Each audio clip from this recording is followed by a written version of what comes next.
Road భద్రత పాటితో ఆనందంగా జీవితం మహాబలిపురం టెంపుల్ అయితే మనం ఈ వీడియోలో అయితే చూడబోతున్నాం. మా తమ్ముళ్ళు, మా బాబాయ్, మా బామ్మతో సహా మహాబలిపురంలో ఉన్న ఈ కట్టడాలను చూస్తే విహారయాత్రగా అయితే మేము వెళ్ళాము. కానీ ఇక్కడ మనం తెలుసుకోవాల్సిన మరో విషయం ఏంటి అంటే, ఈ కట్టడాలు ఏవైతే ఉన్నాయో ఇవి ప్రపంచ వారసత్వ సంపదగా గుర్తించడం అయితే జరిగింది. ప్రపంచ వారసత్వ సంపద అంటే ఏంటి అంటే, UNESCO, United Nations Educational Science and Cultural Organization అనే ఒక ఆర్గనైజేషన్ 1945 నవంబర్ 16వ తారీఖు స్థాపించడం జరిగింది. ఈ సంస్థ ప్రపంచవ్యాప్తంగా ఉన్న అనేక కట్టడాలు, అంటే అది న్యాచురల్గా కావచ్చు, కట్టడాలు కావచ్చు, ఈ రెండు రకాలు అంటే మనకి కల్చర్ అన్నిటికి సంబంధించిన కట్టడాలను అయితే గుర్తించడం అయితే జరుగుతుంది. ఈ రకంగా ప్రపంచవ్యాప్తంగా 1223 కట్టడాలను అయితే ఈ సంస్థ గుర్తించి వీటిని మనం కాపాడుకోవాల్సిన అవసరం ఉంది. ఎందుకంటే ఇవన్నీ కూడా మన పూర్వీకుల నుంచి వచ్చిన మనకు ఒక వారసత్వ సంపద లాంటిది అని చెప్పని ఆ రకంగా గుర్తించి ప్రత్యేక రక్షణ, అదేవిధంగా సౌకర్యాలు కల్పించడం జరుగుతుంది. దీనివల్ల మనకు ఉపయోగం ఏంటంటే, ప్రపంచవ్యాప్తంగా ఉన్న టూరిస్టులు ఇక్కడికి చేరుకుని వీటిని విజిట్ చేయడం వల్ల టూరిజం అనేది డెవలప్ అవుతుంది. మరి ఇటువంటి సైట్లు మన భారతదేశంలో ఎన్ని ఉన్నాయి అని చెప్పనంటే, మొత్తంగా 43 సైట్లు అయితే మన భారతదేశం మొత్తంగా యునెస్కో చేత గుర్తించబడ్డ సైట్లు అయితే ఉన్నాయి. తాత్కాలికంగా కొన్ని గుర్తిస్తారు, కానీ చాలా ప్రాధాన్యత ఉన్న సైట్ల కింద మన భారతదేశం మొత్తం మీద 43 సైట్లు అయితే ఉన్నాయి. అందులో తమిళనాడులో 2 ఉన్నాయి. ఆ తమిళనాడులో ఉన్న రెండిట్లో ఇది ఒక ప్రధానమైన టెంపుల్. గతంలో కూడా మన భారతదేశానికి చైనా అధ్యక్షుడు వచ్చిన తర్వాత ఇక్కడికి తీసుకొచ్చి మన మోడీ గారు టీ అయితే ఇవ్వడం జరిగింది. ఇదంతా కూడా భారతదేశంలో ఉన్న యునెస్కో వారసత్వ సంపదలో ఒక భాగంగా 43 ప్రదేశాల్లో ఒక ప్రదేశంగా మనకి 1984లో గుర్తించడం జరిగింది. అప్పటి నుంచి ఈ కట్టడాలకి ప్రత్యేకమైన రక్షణని కల్పించడం జరిగింది. ఈ ఆలయంలో మనకి శివుడు, విష్ణువు ప్రధాన దేవతలుగా ఉంటారు. ఇక్కడ మనం శివలింగాన్ని మనం చూసాము. దాడుల్లో అయితే ధ్వంసం అయిపోవడం అయితే జరిగింది. పైన కొంత భాగం ధ్వంసం అవడం అయితే జరిగింది.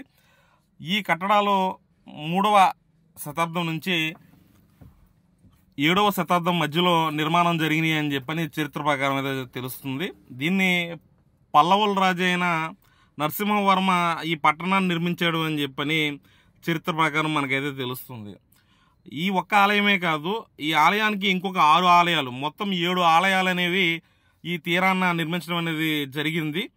ఇప్పుడు మనకి ఈ రకంగా ఉన్న ఈ ప్రాంతం గతంలో ఎంతో వైభవంగా పల్లవుల కాలంలో ఒక ప్రధాన రేవు పట్టణంగా విరాజిల్లడం జరిగింది. ఈ గుడికి తోడుగా ఇంకో 6 గుళ్ళు ఉండేవి. అవి కాలక్రమేణా సముద్ర గర్భంలో కలిసిపోవడం జరిగింది. ఇక్కడ ఉన్న ప్రాకారం నందులు, అదేవిధంగా ఇతర జంతువులతో చాలా చక్కగా అద్భుతంగా అయితే సుందరంగా అయితే ఆనాడు విరాజిల్లేది.